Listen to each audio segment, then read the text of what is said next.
Turbo എന്ന മമ്മൂട്ടി ചിത്രത്തിന്റെ വിജയലഹരിയിലാണ് സംവിധായകൻ വൈശാഖ് മധുരരാജ എന്ന ചിത്രത്തിന് ശേഷം മമ്മൂട്ടിയുമായി ഒന്നിച്ച ചിത്രം തിയേറ്ററിൽ വലിയ നേട്ടമാണ് നേടിയത്.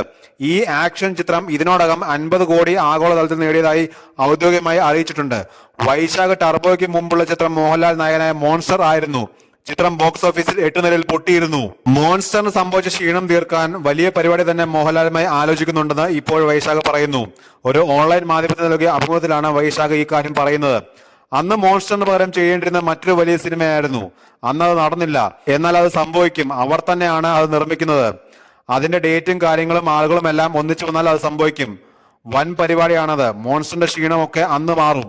മോഹൻലാലിന്റെ കരിയറിലെ വൻ ബോക്സ് ഓഫീസ് വിജയങ്ങളിൽ ഒന്നായ പുലിമുരുകൻ ഒരുക്കിയ സംവിധായകനാണ് വൈശാഖ്. 2016 പുറത്തിറങ്ങിയ ചിത്രം ബോക്സ് ഓഫീസിൽ 180 കോടിക്കടുത്ത് കളക്ഷൻ നേടിയിരുന്നു.